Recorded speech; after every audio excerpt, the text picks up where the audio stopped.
সরকারের মধ্যেই কেউ কেউ গুপ্ত অবস্থায় থাকেন যে সরকারকে আসলে একটু বেকায়দায় ফেলানো যায় কিনা, মানে আপনি এটা কিভাবে ব্যাখ্যা করবেন যে দুটি যদি দুই মেরুর কথাই বলি আর কি, চৈতালির ঘটনাও যদি বলি যে তিনি যে স্টেটমেন্ট দিলেন তিনি বাংলাদেশে একটা আলাদা ভূখণ্ড তৈরি করে ফেলতে চাচ্ছেন হিন্দুদের জন্য, আবার কালিমার পতাকা এইভাবে আইএস বা তালেবানদের আদলে একটা পতাকা উত্তোলন করে সারা দেশে আবার পুরো বিশ্বে একটা অন্যরকম বার্তা পৌঁছে দেওয়ারও চেষ্টা কেউ কেউ করছেন। সব দুই ক্ষেত্রেই সরকারের পক্ষ থেকে একটা নীরব ভূমিকা। আচ্ছা, আমার দুজন সহ-আলোচক তারা ১১ দলীয় জোটের, যে কারণে আমি তো এখানে মাইনর। আপনি তো সুতরাং আমাকে একটু বলার সুযোগ দিবেন। 2/3 মেজরিটি। শুরুতে আমি তীব্র নিন্দা জানাই যে আমার ভাই রাশেদ, আমার মিতা বলা যায়, সে কিন্তু এখানে নিজেকে আসলে মাইনর দাবি করলেন, অথচ আমাদের সরকার দলীয় এমপিরাই কিন্তু অনেকে বলছে যে জামাত ইসলাম তারা বেশ ভালো করছে এবং একটা শক্তিশালী বিরোধী দল আমরা পেয়েছি। এমনকি আমাদের মাননীয় স্পিকারও এই কথা বলেছে। আমি জানি না কেন তারপরেও সংসদে আমার ভাইয়েরা কেন বলছি যে মাইনর মনে করছেন। আচ্ছা শোনেন, সরকার তখনই আসলে অনেক বিষয়ে পদক্ষেপ নিতে পারবে যখন আমাদের অপোজিশন ভয়েস খুবই শক্তিশালী হবে। মানে অপোজিশন না থাকলে সরকার যা ইচ্ছা তা হইতে দিবে দেশে না, আমি একটু আমার বক্তব্য শেষ করি। শোনেন, এখন যে সরকার দায়িত্ব রয়েছে, এই সরকার গণ অভ্যুত্থানের সরকার, এবং পাশাপাশি আমাদের যারা অপোজিশনে সমালোচনা আলোচনা যাই করি না কেন, তারাও তো গণ অভ্যুত্থানের অপোজিশন। সবাই মিলে আমরা একটা নতুন বাংলাদেশের স্বপ্ন নিয়ে আমরা ফ্যাসিবাদের বিরুদ্ধে লড়াই করেছি। এখন যে যার আদর্শে আমরা রাজনীতি করছি, ইসলামিক আদর্শে রাজনীতি করছে জামাত ইসলাম, আর জাতীয়তাবাদের আদর্শে রাজনীতি করছে বিএনপি সহ আরও অনেকগুলো দল। এখন জামাত ইসলাম যদি সরকারকে কার্যকর সহযোগিতা না করে, তাহলে সরকার অনেক বিষয়ে সম্মত বা সরকার চাইলেও পদক্ষেপ আসলে গ্রহণ করতে পারবে না। যেমন চৈতালির যে বিষয়টা, এবং রাম মূর্তি নিয়ে মানুষের যে সেন্টিমেন্ট, দেখেন আমার ভাই রাশেদুল যে কথা বললেন, বাংলাদেশের মানুষের সেন্টিমেন্ট হলো ইসলাম। সেন্টিমেন্ট তো তৈরি করা হয়, সেন্টিমেন্ট কি সাধারণ মানুষ, আমি আসি মূর্তি তো অনেকগুলো এর আগেও হয়ে গেছে, বাংলাদেশের মানুষের তখন তো কেউ কথা বলে নাই। জি, বাংলাদেশের মানুষের সেন্টিমেন্ট হলো ইসলাম। এখন দেখেন, একটা রাম মন্দির করা আর রাম মূর্তি করা এটা কিন্তু ভিন্ন বিষয়।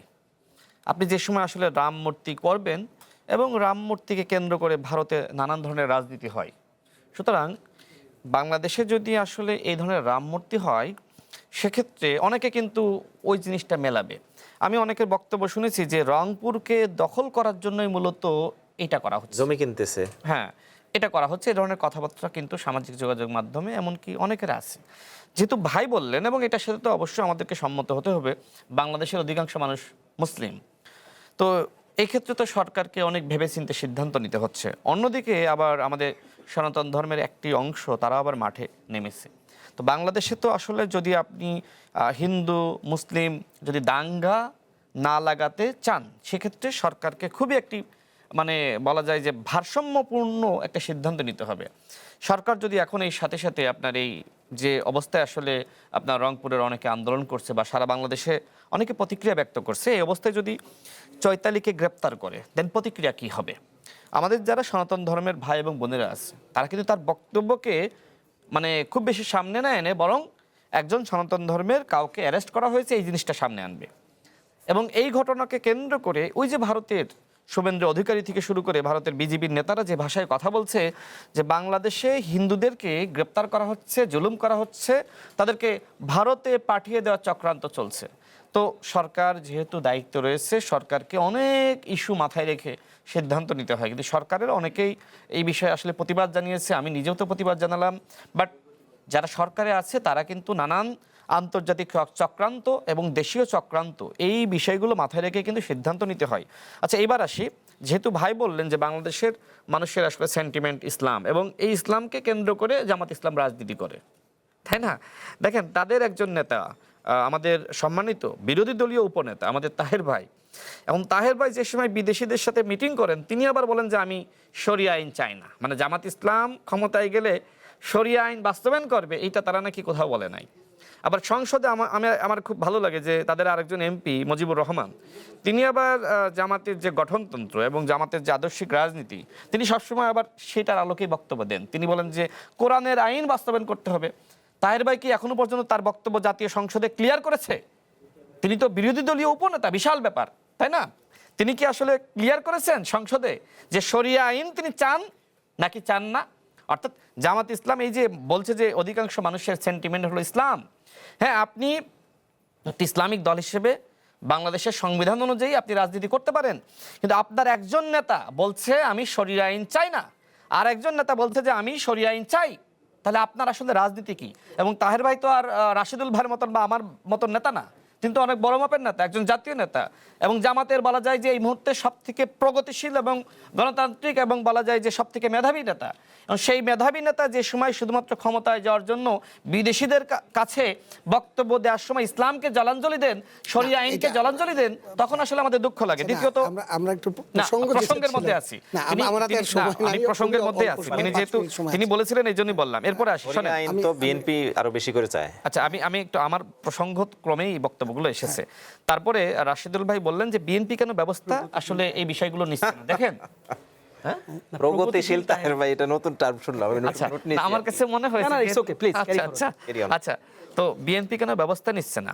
দেখেন, বিএনপি কিন্তু প্রত্যেকটা ঘটনারই আসলে ব্যবস্থা নিচ্ছে, সব বিষয় তো বলার সুযোগ নেই, অল্প কিছু বিষয় শেষ করি। দেখেন, না আমার তো মাত্র শুরু করলাম।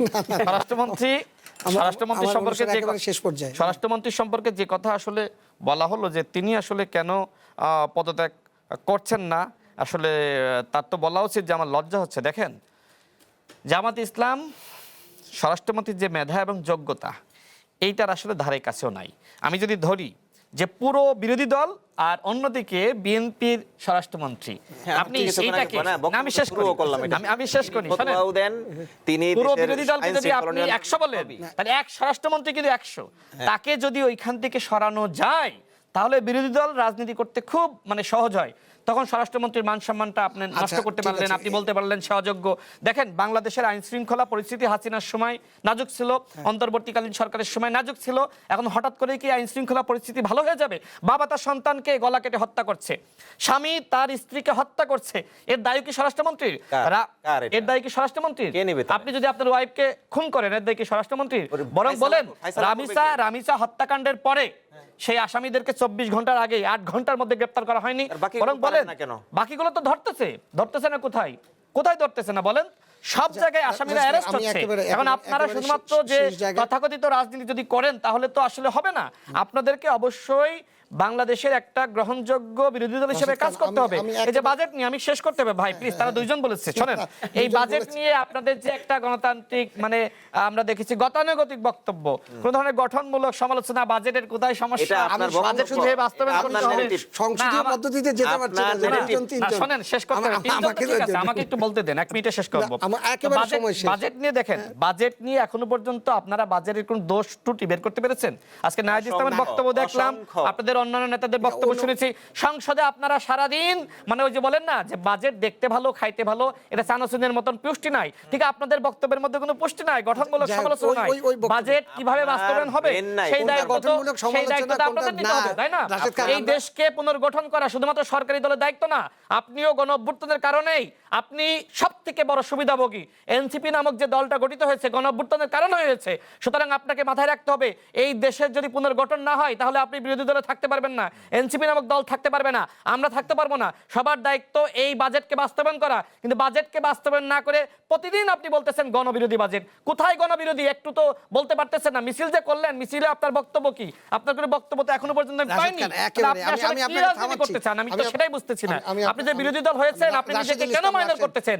আমরা তো দেখছি যে আপনারা বাংলাদেশের একটা গণঅভ্যুত্থানের বিরোধী দল, আপনাদের দায়িত্ব অনেক বেশি, আপনারা সরকারকে সহযোগিতা করবেন না, অথচ আপনারা বলবেন যে আইন শৃঙ্খলা পরিস্থিতি, তাহলে আপনারা কি চাচ্ছেন? আইন শৃঙ্খলা পরিস্থিতি খারাপ হয়ে যাক, আইন শৃঙ্খলা পরিস্থিতি উন্নয়নের জন্য আপনাদেরও দায়িত্ব আছে। হ্যাঁ, আমি তো পুলিশের প্রধান, আমি সেনাবাহিনীর প্রধান, আমি বিজিবির প্রধান, আমি সবকিছু। বিরোধী দল তো আমি, এজন্য সব দায়িত্ব আমার, সরকারের কোনো দায়িত্ব নাই, সরকার দেখবে না, সরকার শুধু দেখাশোনা অ্যারেস্ট করতেছে। না, আপনি বলে দিলেন তো এখন সব দায়িত্ব আমার। আপনি সরকারকে ভুয়া ভুয়া স্লোগান দিচ্ছেন। শুনেন, আপনি বাজেটও দেখার দায়িত্ব আমার, আইন শৃঙ্খলা দেখার দায়িত্ব আমার। বাজেট নিয়ে বলতেছেন বাজেট গণবিরোধী, বাজেটের আপনার সমালোচনা আপনি পয়েন্ট ধরে ধরে করেন, দৃষ্টি সমস্যা। আপনার দৃষ্টিভঙ্গি, ছায়া সরকার তো আপনার দৃষ্টিভঙ্গি সমস্যা, আপনি দেখছেনই না। অর্থমন্ত্রীকে আমি বরং কি প্রতিবাদ করছি এখানে দেখুন। ডক্টর রেজা কিবরিয়া সরকার দলীয় এমপি হলেও আমি তিনি যেভাবে বাজেটের কিছু সমালোচনা করেছেন, বরং ডক্টর রেজা কিবরিয়াকে আপনারা আপনাদের রাশেদ খান, দলের ছায়ামন্ত্রী হিসেবে হায়ার করতে একেবারে পারেন। শেষ হয়ে গেছে অনুষ্ঠান। আপনাদের মধ্যে এই প্রবণতা আছে। 30 সেকেন্ডে ইন্টারিম থেকে আপনারা মন্ত্রী করে ফেলছেন, ছায়া কেন করবেন? আপনারা ইন্টারিমের যারা উপদেষ্টা ছিল তারা এনসিপিতে যায়নি। আচ্ছা বলেন, আপনি 30 সেকেন্ড একটু বলি। একেবারে আমি ওভার করে ফেলছি এখানে অনুষ্ঠান। ফ্যাক্ট হচ্ছে হ্যাঁ, যে বলেন। বিএনপির সীমাবদ্ধতা আছে অনেক। তার মধ্যে একটা হচ্ছে যে তারা যেটা দেখে এর বাইরে যে আরো কিছু আছে দেশে, সেটা তারা দেখবে না। এটা হলো সবচেয়ে বড় সীমাবদ্ধতা বর্তমানে। যেমন এই যে ন্যারেটিভ, আপনি শুরুতে শব্দ বলেছিলেন না যে এই বাজেট নিয়ে কোনো পর্যালোচনা বিরোধী দল দিতে পারে নাই, এটা একটা ডাহা মিথ্যা কথা। আমাদের সেভারেল এমপি তারা সংসদে দাঁড়িয়ে স্পেসিফিক ভাবে প্রতিক্রিয়া দেখিয়েছে। ছোট করে দেখেন, আমরা আছি উভয় সংকটে। রাশেদ ভাইদের অবস্থা হলো এমন প্রেমিকার মতো নন, সবসময় প্রশংসা চায়, মানে ওনাদের থ্যাঙ্কস ছাড়া আর কিছু দেওয়া চলবে না। আবার একটু ধমক দিলে বলে মাত্র 3 মাস ধমক দেন কেন, একটু সময় দেন। ধমক না দিলে বলে এই মিয়া আপনি কিসের বিরোধী দল, আপনি কথা বলেন না দেখে আমি কাজ করতেছি না। আপনি বিরোধী দল, আপনি আমি বলবেন না, কথা না বললে কাজ করবে না। আপনি চিল্লাবেন না, আপনি না চিল্লালে আমি কাজ করতে পারি। ভাই ওকে, আমি আজকে আর এই আলোচনা আমি টানতে যাবো পারছি না। কোথায়?